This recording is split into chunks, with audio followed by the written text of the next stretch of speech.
Hello and welcome to a second part of week 11, Bearing Burdens. We're going to get through Deuteronomy chapter 9 all the way to 15, and then we're going to do Psalms 15 to 17. That will clear us up for week 11. We've already gone through what is said in the Bible study here on the Bible in 52 weeks. So we're going to just kind of focus more on the readings in this Bible study Bible. It's Max Lucado Encouraging Word Bible. So I may just read certain things on the sides of the Bible that will help us to know where we're at and what the context of the Bible is. All right. So starting with Deuteronomy chapter 9. Not because of Israel's righteousness.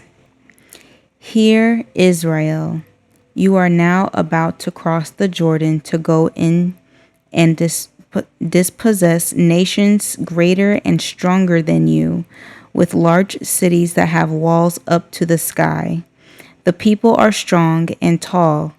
Anakites, you know about them and have heard it said, who can stand up against the Anakites? But be assured today that the Lord your God is the one who goes across ahead of you like a devouring fire. He will destroy them. He will subdue them before you, and you will drive them out and annihilate them quickly as the Lord has promised you. After the Lord your God has driven them out before you, do not say to yourself, the Lord has brought me here to take possession of this land because of my righteousness. No, it is on account of the wickedness of these nations that the Lord is going to drive them out before you.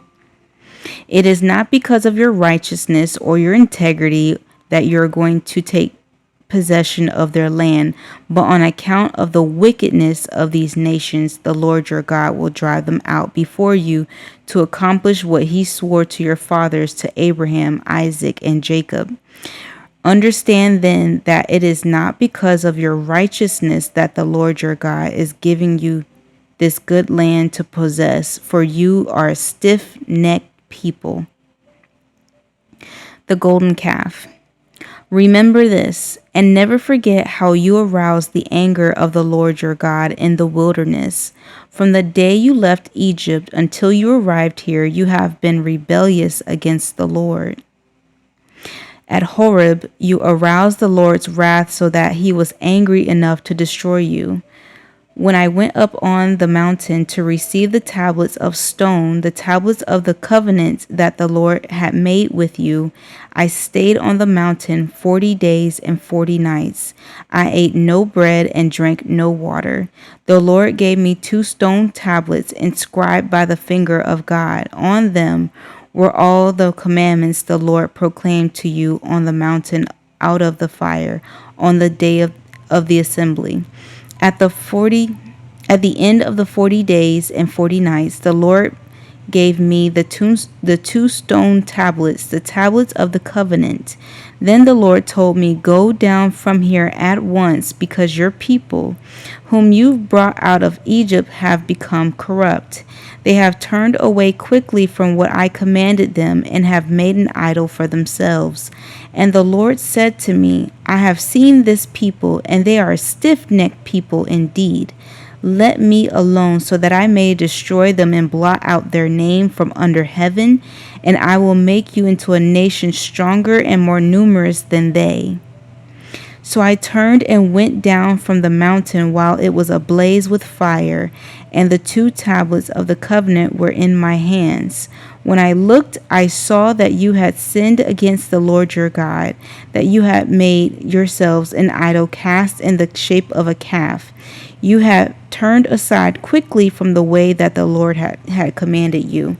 So I took the 2 tablets and threw them out of my hands, breaking them to pieces before your eyes. Then once again I fell prostrate before the Lord for 40 days and 40 nights. I ate no bread and drank no water, because of all the sin you had committed, doing what was evil in the Lord's sight, and so arousing his anger. I feared the anger and the wrath of the Lord, for he was angry enough with you to destroy you. But again, the Lord listened to me, and the Lord was angry enough with Aaron to destroy him. But at that time, I prayed for Aaron too. I took that sinful thing of yours, the calf you had made, and burned it in the fire. Then I crushed it and ground it to powder as fine as dust, and threw the dust into the stream and flowed down to the mountain. You also made the Lord angry at Taberah, at Massa, and at Kibroth Hattaavah. And when the Lord sent you out from Kadesh Barnea, he said, "Go up and take possession of the land I have given you." But you rebelled against the command of the Lord your God. You did not trust him or obey him. You have been rebellious against the Lord ever since I have known you. I lay prostrate before the Lord those 40 days and 40 nights, because the Lord had said he would destroy you.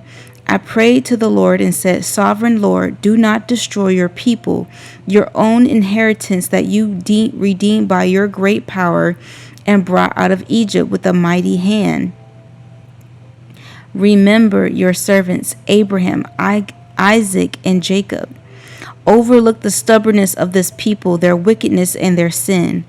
Otherwise, the country from which you brought us will say, because the Lord was not able to take them into the land he had promised them, and because he hated them, he brought them out to put them to death in the wilderness. But they are your people, your inheritance that you brought out by your great power and your outstretched arm."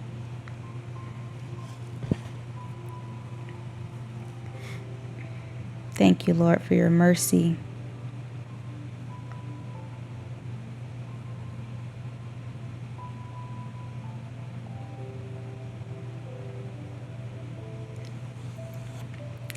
Deuteronomy chapter 10.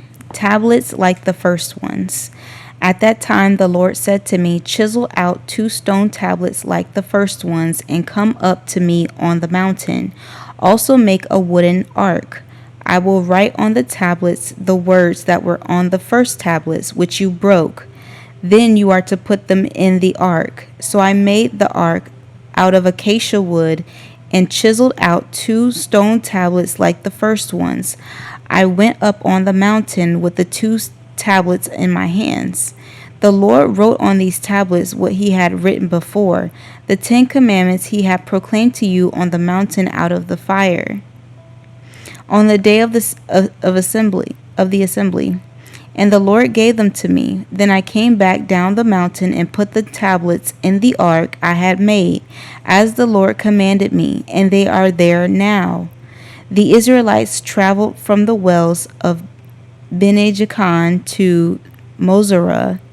There Aaron died and was buried, and Eleazar his son succeeded him as priest. From there they traveled to Gugoda, and on Jobatha,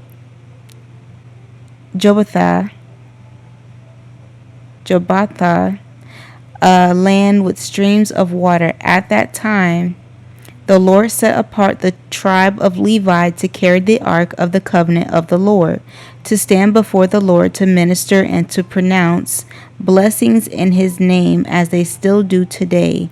That is why the Levites have no share or inheritance among their fellow Israelites. The Lord is their inheritance, as the Lord your God told them. Now I had stayed on the mountain 40 days and 40 nights, as I did the first time, and the Lord listened to me at this time also. It was not his will to destroy you. Go, the Lord said to me, and lead the people on their way, so that they may enter and possess the land I swore to their ancestors to give them. Fear the Lord. Now, Israel, What does the Lord your God ask of you but to fear the Lord your God, to walk in obedience to him, to love him, to serve the Lord your God with all your heart and with all your soul, and to observe the Lord's commands and decrees that I am giving you today for your own good? To the Lord your God belong the heavens, even the highest heavens, the earth and everything in it. Yet the Lord set his affection on your ancestors and loved them, and he chose you, their descendants, above all the nations as it is today. Circumcise your hearts, therefore do not be stiff-necked any longer, for the Lord your God is God of gods and Lord of lords, the great God, mighty and awesome, who shows no partiality and accepts no bribes. He defends the cause of the fatherless and the widow, and loves the foreigner residing among you, giving them food and clothing. And you are to love those who are foreigners, for you yourselves were foreigners in Egypt. Fear the Lord your God and serve him. Hold fast to him and take your oaths in his name. He is the one you praise. He is your God who performed for you those great and awesome wonders you saw with your own eyes. Your ancestors who went down into Egypt were 70 in all, and now the Lord your God has made you as numerous as the stars in the sky.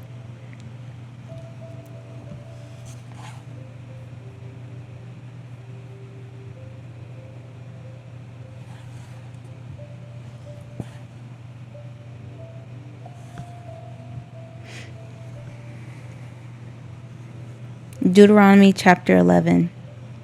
Love and obey the Lord. Love the Lord your God and keep his requirements, his decrees, his laws, and his commands always. Remember today that your children were not the ones who saw and experienced the discipline of the Lord your God, his majesty, his mighty hand, his outstretched arm, the signs he performed, and the things he did in the heart of Egypt, both to Pharaoh, king of Egypt, and to his whole country, what he did to the Egyptian army, to its horses and chariots, how he overwhelmed them with the waters of the Red Sea as they were pursuing you, and how the Lord brought lasting ruin on them. It was not your children who saw what he did for you in the wilderness until you arrived at this place, and what he did to Dathan and Abiram, sons of Eliab the Reubenite, when the earth opened its mouth right in the middle of all Israel and swallowed them up with their households, their tents, and every living thing that belonged to them. But it was your own eyes that saw all these great things the Lord has done. Observe, therefore, all the commands I am giving you today, so that you may have the strength to go in and take over the land that you are crossing the Jordan to possess, so that you may live long in the land the Lord swore to your ancestors to give to them and their descendants, a land flowing with milk and honey. The land you are entering to take over is not like the land of Egypt from which you have come, where you planted your seed and irrigated by foot as in a vegetable garden. But the land you are crossing the Jordan to take possession of is a land of mountains and valleys that drinks rain from heaven. It is a land the Lord your God cares for. The eyes of the Lord your God are continually on it from the beginning of the year to its end. So if you faithfully obey the commands that I am giving you today to love the Lord your God and to serve him with all your heart and with all your soul, then I will send rain on your land in its season, both autumn and spring rain, so that you may gather in your grain, new wine, and olive oil. I will provide grass in the fields for your cattle, and you will eat and be satisfied. Be careful, or you will be enticed to turn away and worship other gods and bow down to them. Then the Lord's anger will burn against you, and he will shut up the heavens so that it will not rain, and the ground will yield no produce, and you will soon perish from the good land the Lord is giving you. Fix these words of mine in your hearts and minds. Tie them as symbols on your hands, and bind them on your foreheads. Teach them to your children, talking about them when you sit at home, and when you walk along the road, when you lie down and when you get up. Write them on the doorframes of your houses and on your gates, so that your days and the days of your children may be many in the land the Lord swore to give your ancestors, as many as the days that the heavens are above the earth. If you carefully observe all these commands I am giving you to follow, to love the Lord your God, to walk in obedience to him, and to hold fast to him, then the Lord will drive out all these nations before you, and you will dispossess nations larger and stronger than you. Every place where you set your foot will be yours. Your territory will extend from the desert to Lebanon, and from the Euphrates River to the Mediterranean Sea. No one will be able to stand against you. The Lord your God, as he promised you, will put the terror and fear of you on the whole land wherever you go. See, I am setting before you today a blessing and a curse. The blessing, if you obey the commands of the Lord your God that I am giving you today. The curse, if you disobey the commands of the Lord your God and turn from the way I command you today by following other gods, which you have not known. When the Lord your God has brought you into the land you are entering to possess, you are to proclaim on Mount Gerizim the blessings, and on Mount Ebal the curses. As you know, the mountains are across the Jordan, westward toward the setting sun, near the great trees of Moreh, in the territory of those Canaanites living in the Arabah, in the vicinity of Gilgal. You are about to cross the Jordan to enter and take possession of the land the Lord your God is giving you. When you have taken it over and are living there, be sure that you obey all the decrees and laws I am setting before you today. Hello, Shalom. Good to see you. Hope you're doing well. Hope you're enjoying your Sabbath and keeping it holy.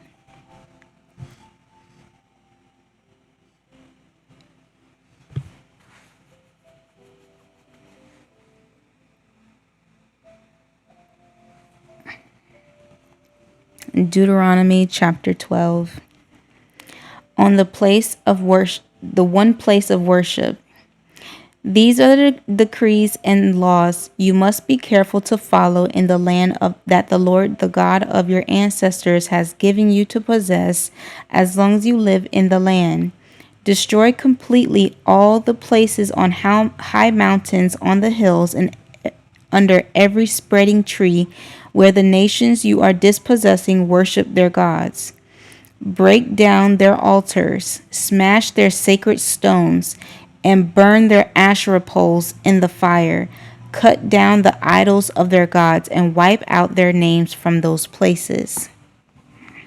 You must not worship the Lord your God in their way, but you are to seek the place the Lord your God will choose from among all your tribes to put his name there for his dwelling. To that place you must go. There bring your burnt offerings and sacrifices, your tithes and special gifts, what you have vowed to give, and your free will offerings, and the firstborn of your herds and flocks. There in the presence of the Lord your God, you and your family shall eat and shall rejoice in everything you have put your hand to, because the Lord your God has blessed you.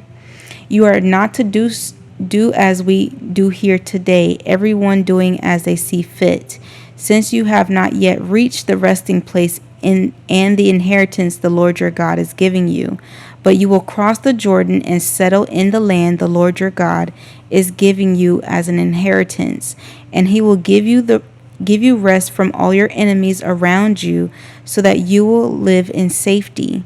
Then to the place the Lord your God will choose as a dwelling for his name, there you are to bring everything I command you, your burnt offerings and sacrifices, your tithes and special gifts, and all the choice possessions you have vowed to the Lord. and there rejoice before the Lord your God, you, your sons and daughters, your male and female servants, and the Levites from your towns who have no allotment or inheritance of their own. Be careful not to sacrifice your burnt offerings anywhere you please. Offer them only at the place the Lord will choose in one of your tribes, and there observe everything I command you.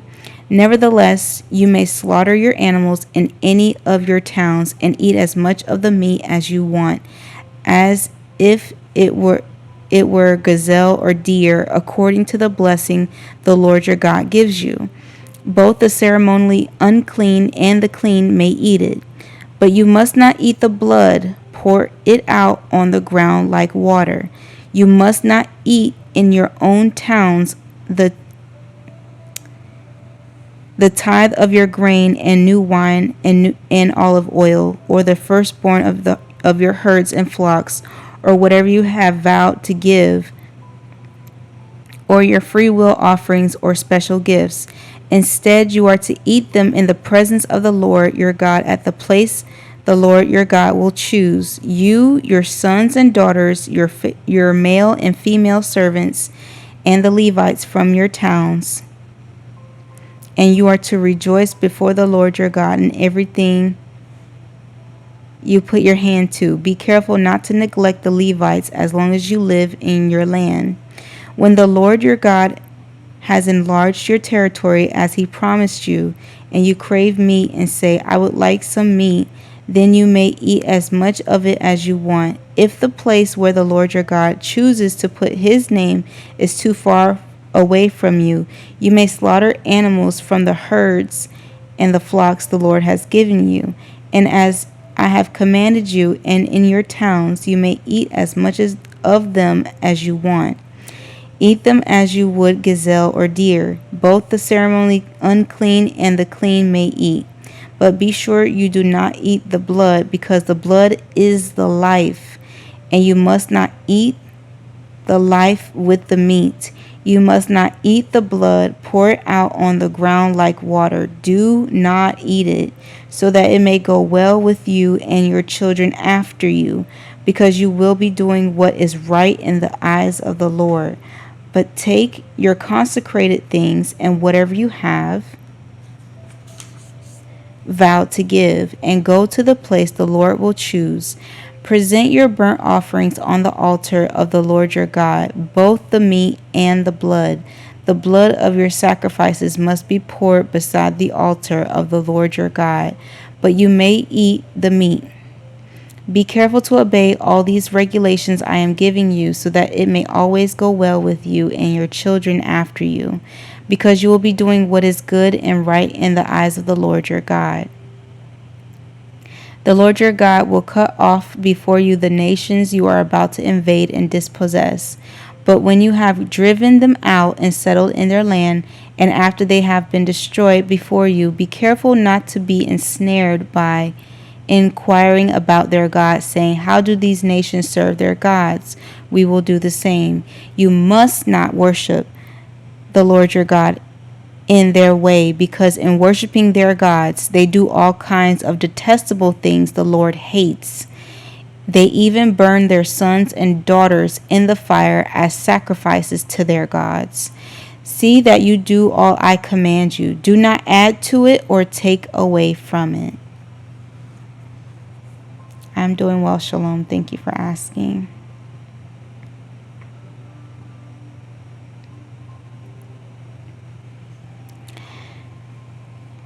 Deuteronomy chapter 13. Worshiping other gods. And before we read this, my ladies that are looking at the YouTube, I just want you to know that there is a such thing as worshiping other gods, or idol worship, or having idols outside of what this Bible is stating. We may be worshiping certain people, our children. Sometimes our children can come before God. Our husbands can come before God. Certain hobbies can come before God. So please be mindful that oh, I don't worship other gods. You can worship something or someone over God, out of just, day to day, like, priorities. Make sure your priorities are in place. Make sure the order of which what matters. Make sure that God is first and foremost. Make sure He has the first of your day, the first of, before you go to bed at night. Make sure He's the last one you also speak to at night before you go to bed. But just make sure God is first in your decision making. Make sure God is first. Decision making, and before you start your day and before you go to bed at night. God needs to be the priority, the forefront of your mind.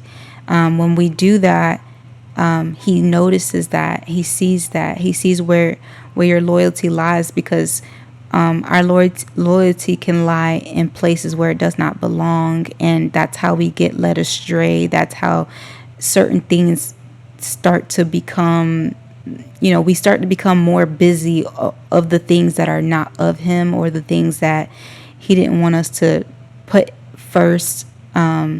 Just remember God first. I hear other things like family first and all. Like, yes, family is our first ministry, but we have to remember that your one-on-one relationship with God has to come first. So please know that there are ways that we end up worshiping something or someone without realizing it. And make sure that God is the first one that you go to before befriending certain people, before connecting to certain groups. All of those things are going to determine your path, and we want to make sure that God is the one that we're holding hands with in our path, right? But just wanted to share that before we continue. Worshipping other gods, Deuteronomy chapter 13. If a prophet or one who foretells by dreams appears among you and announces to you a sign or wonder, and if the sign or wonder spoken of takes place, and the prophet says, "Let us follow other gods, gods you have not known, and let us worship them," you must not listen to the words of that prophet or dreamer. The Lord your God is testing you to find out whether you love Him with all your heart and with all your soul. It is the Lord your God you must follow, and Him you must revere. Keep His commands and obey Him. Serve Him and hold fast to Him. That prophet or dreamer must be put to death for inciting rebellion against the Lord your God, who brought you out of Egypt and redeemed you from the land of slavery. That prophet or dreamer tried to turn you away from the way the Lord your God commanded you to follow. You must purge the evil from among you. If your very own brother or your son or daughter or the wife you love or your closest friend secretly entices you, saying, "Let us go and worship other gods," gods that neither you nor your ancestors have known, gods of the peoples around you, whether near or far, from one end of the land to the other, do not yield to them or listen to them. Show them no pity. Do not spare them or shield them. You must certainly put them to death. Your hand must be the first in putting them to death, and then the hands of all the people. Stone them to death because they tried to turn you away from the Lord your God, who brought you out of Egypt, out of the land of slavery. Then all Israel will hear and be afraid, and no one among you will do such an evil thing again. If you hear it said about one of the towns the Lord your God is giving you to live in, that troublemakers have arisen among you and have led the people of their own town astray, saying, "Let us go and worship other gods, gods you have not known," then you must inquire, probe, and investigate it thoroughly. If it is true, and it has been proved that this detestable thing has been done among you, you must certainly put the sword all who live in that town. You must destroy it completely, both its people and its livestock. You are to gather all the plunder of the town into the middle of the public square and completely burn the town and all its plunder as a whole burnt offering to the Lord your God. That town is to remain a ruin forever, never to be rebuilt, and none of the condemned things are to be found in your hands. Then the Lord will turn from his fierce anger, will show you mercy, and will have compassion on you. He will increase your numbers as he promised on oath to your ancestors, because you obey the Lord your God by keeping all his commands that I am giving you today and doing what is right in his eyes.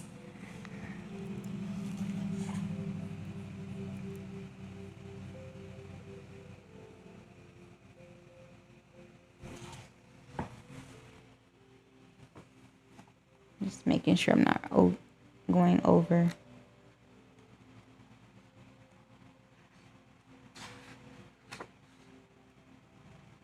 Okay, we got one more chapter after this, and then we'll go to Psalms.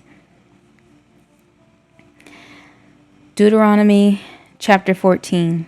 Clean and unclean food. You are the children of the Lord your God. Do not cut yourselves or shave the front of your heads for the dead, for you are a people holy to the Lord your God. Out of all the peoples on the face of the earth, the Lord has chosen you to be his treasured possession. Do not eat any detestable thing. These are the animals you may eat: the ox, the sheep, the goat, the deer, the gazelle, the roe deer, the wild goat, the ibex, the antelope, and the mountain sheep. You may eat any animal that has a divided hoof and that chews the cud. However, those that chew the cud or that have a divided hoof, you may not eat: the camel, the rabbit, or the hyrax. Although they chew the cud, they do not have a divided hoof. They are ceremonially unclean for you. The pig is also unclean. Although it has a divided hoof, it does not chew the cud. You are not to eat their meat or touch their carcasses. Of all the creatures living in the water, you may eat any that has fins and scales. But anything that does not have fins and scales you may not eat. For you it is unclean. You may eat any clean bird, but these you may not eat: the eagle, the vulture, the black vulture, the red kite, the black kite, any kind of falcon, any kind of raven, the horned owl, the screech owl, the gull, any kind of hawk, the little owl, the great owl, the white owl, the desert owl, the osprey, the cormorant, the stork, any kind of heron, the hoopoe, and the bat. All flying insects are unclean to you.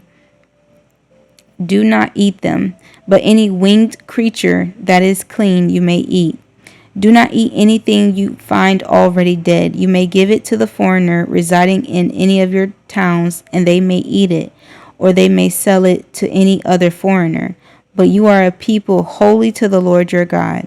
Do not cook a young goat in its mother's milk. Tithes. Be sure to set aside 1/10 of all your field's produce each year. Eat the tithe of your grain, new wine, and olive oil, and the firstborn of all your herds and flocks in the presence of the Lord your God, at the place he will choose as a dwelling for his name, so that you may learn to revere the Lord your God always. But if that place is too distant and you have been blessed by the Lord your God and cannot carry your tithe, because the place where the Lord will choose to put his name is so far away, then exchange your tithe for silver, and take the silver with you, and go to the place the Lord your God will choose. Use the silver to buy whatever you like: cattle, sheep, wine, or other fermented drink, or anything you wish. Then you and your household shall eat there in the presence of the Lord your God and rejoice. Do not neglect the Levites living in your towns, for they have no allotment or inheritance of their own. At the end of every 3 years, bring all the tithes of that year's produce and store it in your towns, so that the Levites who have no allotment or inheritance of their own, and the foreigners, the fatherless, and the widows who live in your towns may come and eat and be satisfied, so that the Lord your God may bless you in all the work of your hands.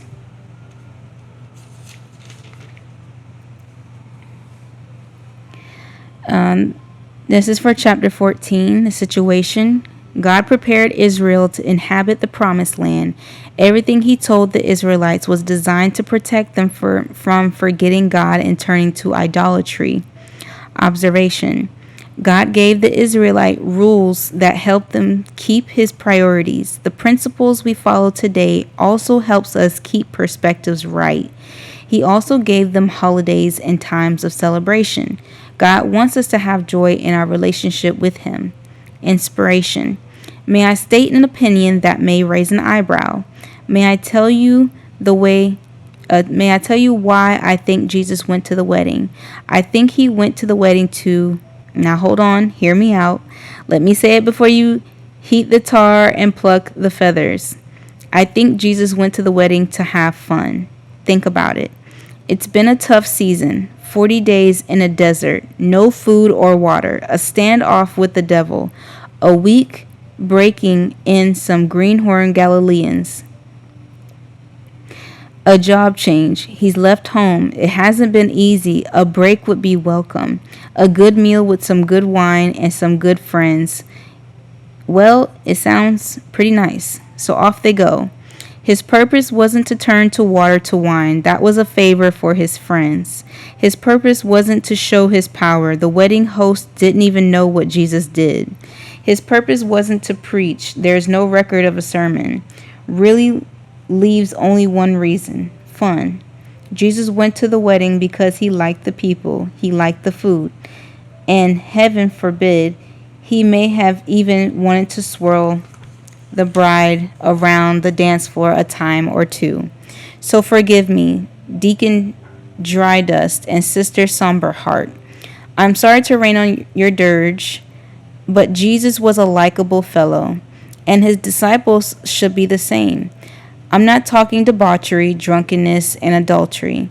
I'm not endorsing compromise, coarseness, or obscenity. I am simply crusading for the freedom to enjoy a good joke, enliven a dull party, and appreciate a fun evening. Maybe these thoughts catch you by surprise. They do me. It's been a while since I pegged Jesus as a party lover, but he was.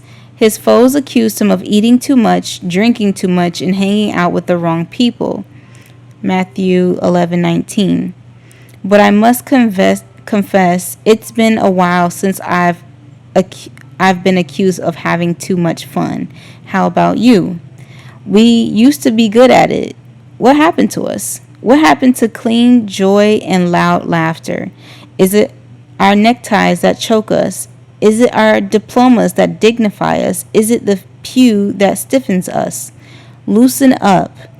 Don't you have some people to hug, rocks to skip, or lips to kiss? Someone needs to laugh at Bugs Bunny. Might as well be you. Someday you're going to learn to paint. Might as well be now. Someday you're going to retire. Why not today? Not retire from your job, just retire from your attitude. Honestly, has been complaining ever made the day better? Has grumbling ever paid the bills? Has worrying about tomorrow ever changed it? Let someone else run the world for a while. Jesus took time for a party, shouldn't we? Application. Well, before I read the application, I just want to say, when he means party, he don't mean the club, ladies.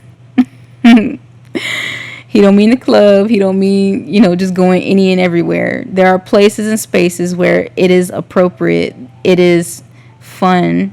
You can have a good time without compromise. So I get what he's saying. Today, I literally just did a tea party with some church folk, and I had a good time. We were able to laugh and joke and enjoy our meal. before we got into sharing some things in our journals and praying for one another. It was fun. It was enjoyable. So there are things that we can do as a body of Christ and enjoy one another appropriately, making sure also that the music, the atmosphere is appropriate, making sure that you're not tempting other people. Try not to meet in places that has a bar. Try to meet in places that are neutral, that are fun, that are family friendly, and actually family friendly, not just the ones that has the sign family friendly and then it has all these inappropriate signs on the walls. Like, just please be careful about where you go, where you meet people, and how you have fun. It's important to have fun, but it's also important to be appropriate, because if you know that if that's not how you would do it in church, then that's not how you should do it anywhere outside of the church. So let's not take out of what he said out of context. Application. Remind yourself of what is important. Take some time to just enjoy all that God has given you. Take a walk with your family. Send money to someone in need. Be a volunteer. Spend time worshiping God. Allow your perspective to be refocused. I enjoyed that. Okay, last chapter for Deuteronomy. Chapter 15, the year for canceling debts. At the end of every 7 years, I'm so sorry, I forgot to flip it on here on the screen. I have people following along. Okay. At the end of every 7 years, you must cancel debts. This is how it is to be done. Every creditor shall cancel any loan that they have made to a fellow Israelite. They shall not require payment from anyone among their own people, because the Lord's time for canceling debts has been proclaimed. You may require payment from a foreigner, but you must cancel any debt your fellow Israelite owes you. However, there need be no poor people among you, for in the land the Lord your God is giving you to possess as your inheritance, he will richly bless you, if only you fully obey the Lord your God and are careful to follow all these commands I am giving you today. For the Lord your God will bless you as he has promised, and you will lend to many nations, but will borrow from none. You will rule over many nations, but none will rule over you. If anyone is poor among your fellow Israelites in any of the towns of the land the Lord your God is giving you, do not be hard-hearted or tight-fisted toward them. Rather, be open-handed and friendly, lend them whatever they need. Be careful not to harbor this wicked thought. The 7th year, the year for canceling debts, is near, so that you do not show ill will toward the needy among your fellow Israelites and give them nothing. They may then appeal to the Lord against you, and you will be found guilty of sin. Give generously to them and do so without a grudging heart. Then because of this, the Lord your God will bless you in all your work and in everything you put your hand to.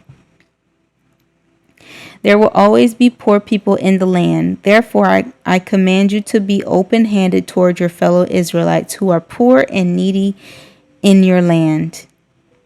Freeing servants.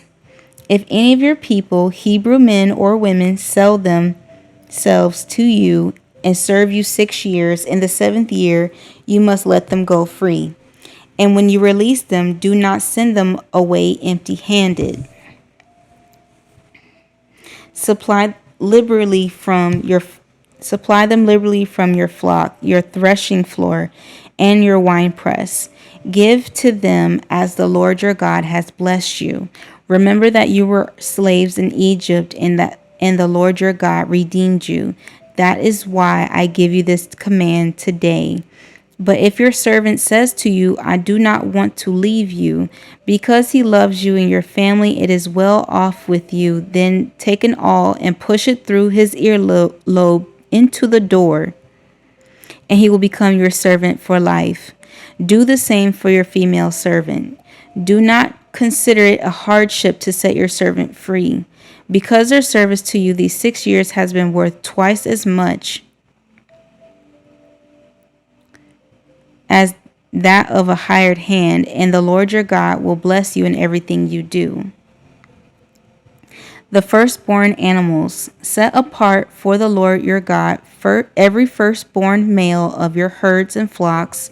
Do not put the firstborn of your cows to work, and do not shear the firstborn of your sheep.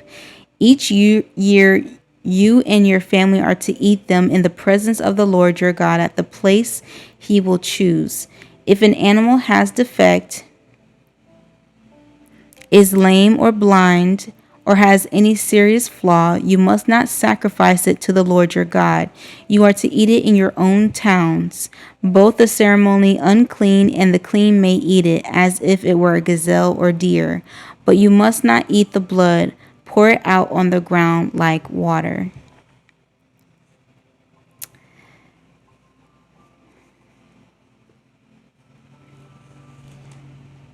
Psalms.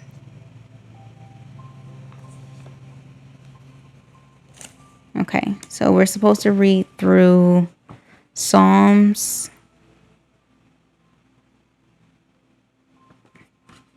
I just looked at it earlier and I still forgot. Psalms 15 to 17. So let me find it really quickly first, and then I'll look at the chat.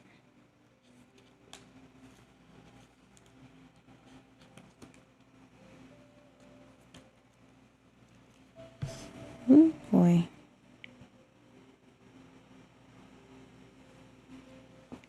Yeah.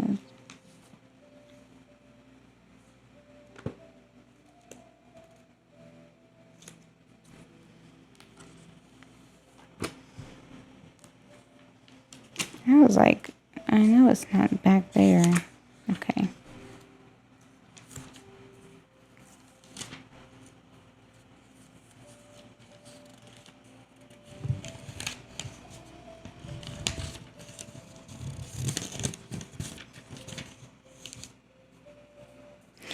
Okay. Hello, gaming, grubbing, all is well. I hope you're doing well. Thank you for joining us today. God bless you. Hope you're enjoying your Sabbath. Hello, first time chatter. Pop, how are you doing?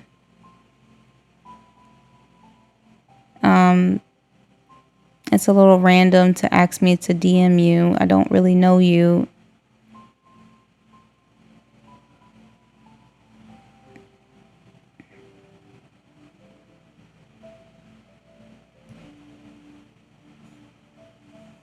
Is everything okay? Are you doing all right? Do you need prayer?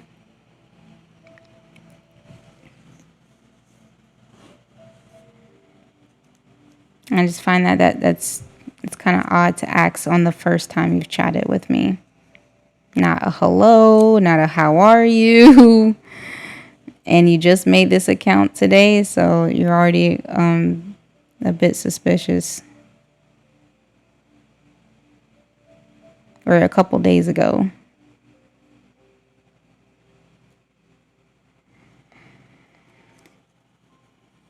Yeah, I don't have time for that.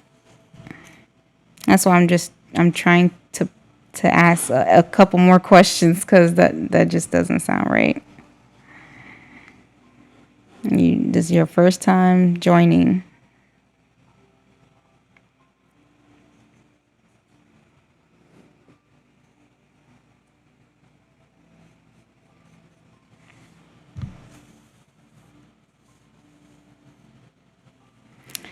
All right. Let me change the screen. I keep forgetting to change the chapters here. All right, 15. I said 15 to 17, right? I think so. All right. Well, now I'm glad I closed my DMs.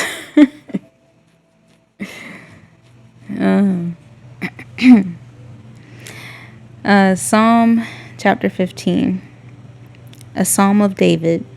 Lord, who may dwell in your sacred tent? Who may live on your holy mountain? The one whose walk is blameless, who does what is righteous, who speaks the truth from their heart, whose tongue utters no slander, who does no wrong to a neighbor and casts no slur on others, who despises a vile person but honors those who fear the Lord, who keeps an oath even when it hurts and does not change their mind, who lends money to the poor without interest, who does not accept a bribe against the innocent, whoever does these things will never be shaken.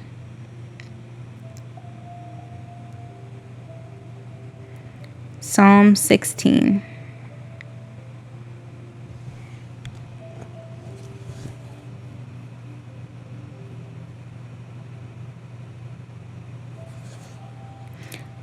A miktam of David.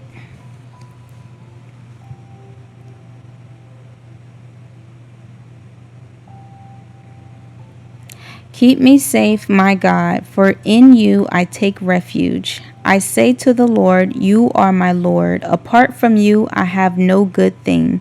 I say of the holy people who are in the land, they are the noble ones in whom is all my delight.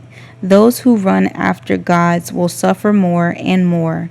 I will not pour out libations of blood to such gods or take up their names on my lips. Lord, you alone are my portion. Excuse me. Lord, you alone are my portion and my cup. You make my lot secure. The boundary lines have fallen for me in pleasant places. Surely I have a delightful inheritance. I will praise the Lord who counsels me. Even at night, my heart instructs me. I keep my eyes always on the Lord. With him at my right hand, I will not be shaken. Therefore, my heart is glad and my tongue rejoices. My body also will rest secure. Because you will not abandon me to the realm of the dead, nor will you let your faithful one see decay. You will make known to me the path of life. You will fill me with joy in your presence, with eternal pleasures at your right hand.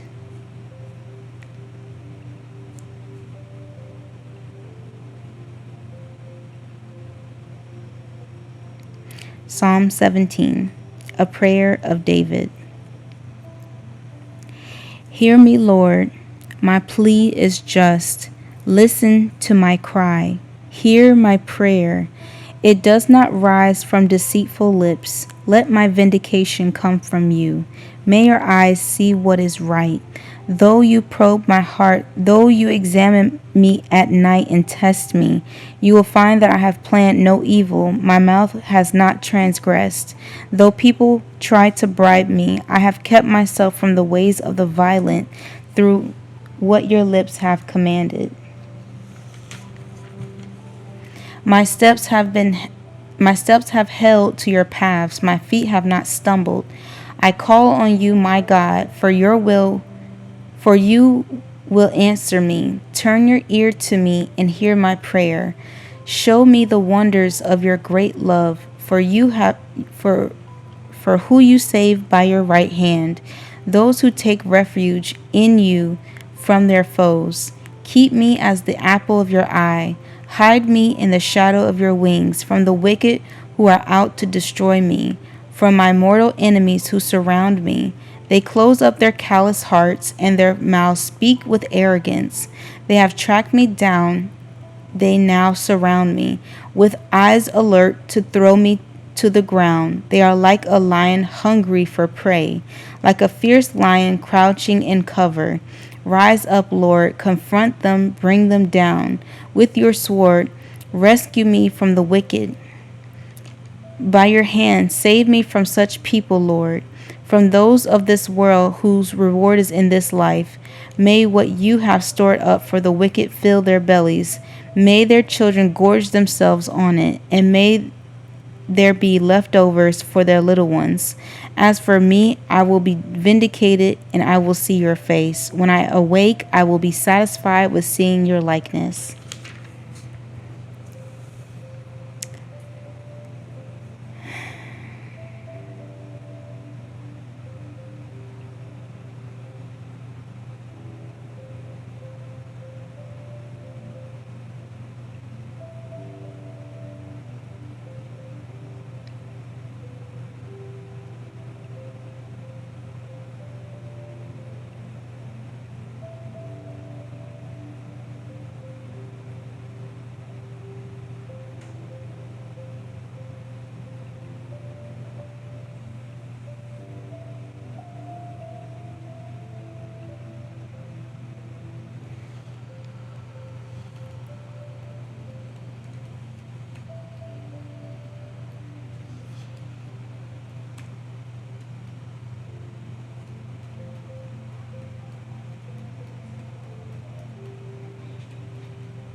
Okay. Sorry, I just had to take care of that. And we're going to read a couple of the annotations here.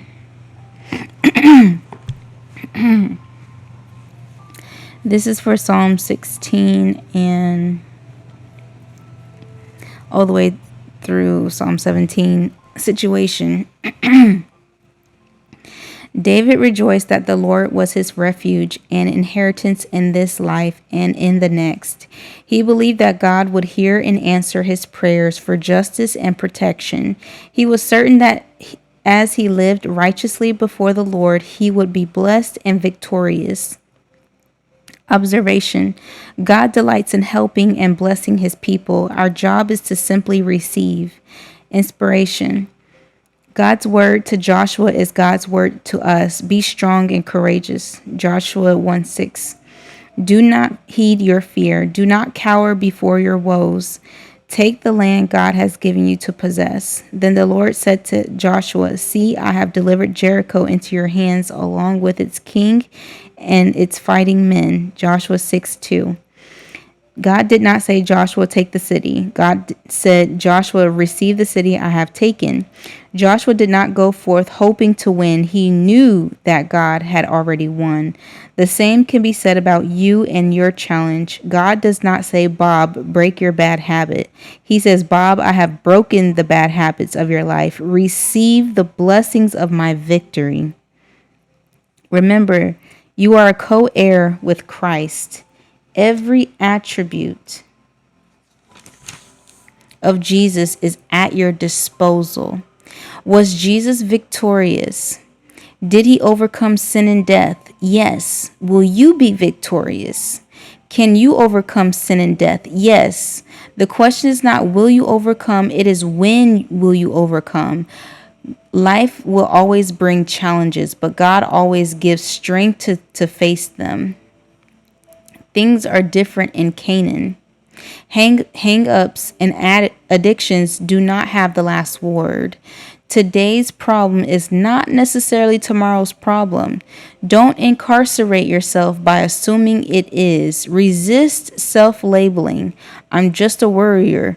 Gossip is my weakness. My dad was a drinker, and I guess I'll carry on the tradition. Stop that. These words create alliances with the devil. They grant him access to your spirit. It is not God's will that you will live a defeated, marginalized, unhappy, and weary life. Turn a deaf ear to the old voices and make new choices. The boundary lines have fallen for me in pleasant places. Surely I have a delightful inheritance. Psalm 16:6. Live out your inheritance, not your circumstance. God has already promised a victory and has provided weapons for the fight. Application. Whatever challenge you are facing, God has already taken care of it. Each day this week, when you find yourself worrying, put on your favorite worship song to remind yourself of his provision. Amen.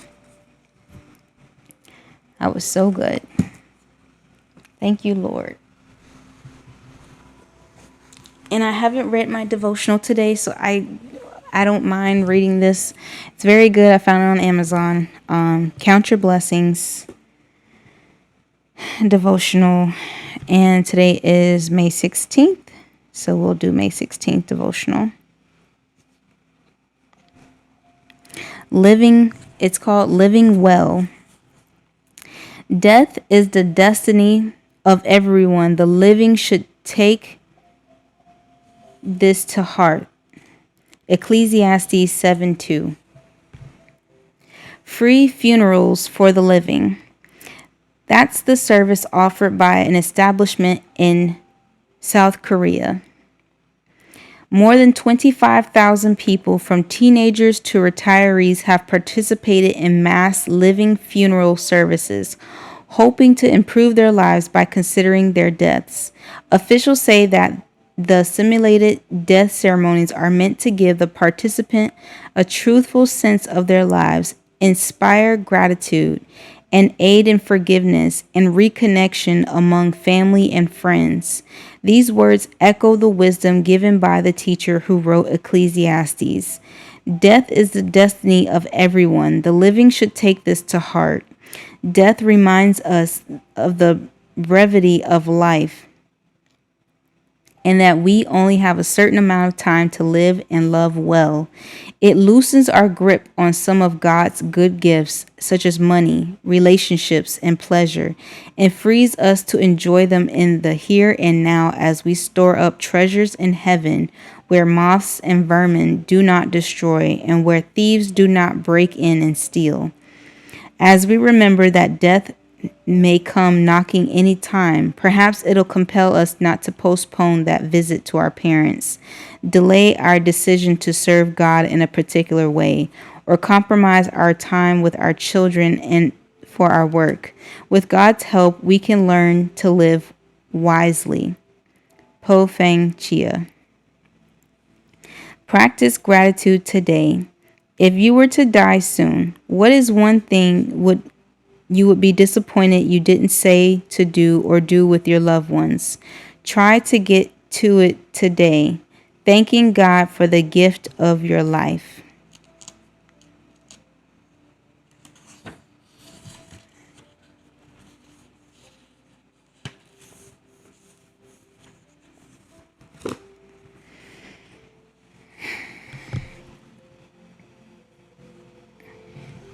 That was very good.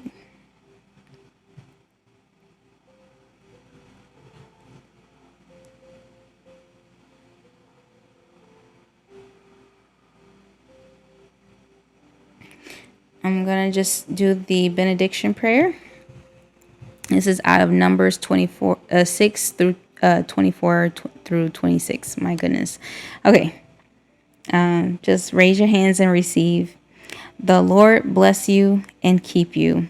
The Lord make his face shine upon you and be gracious to you. The Lord lift up his countenance upon you and give you peace. God bless you and be safe. Thank you so much for listening into this video, and I'll see you guys next time. God bless.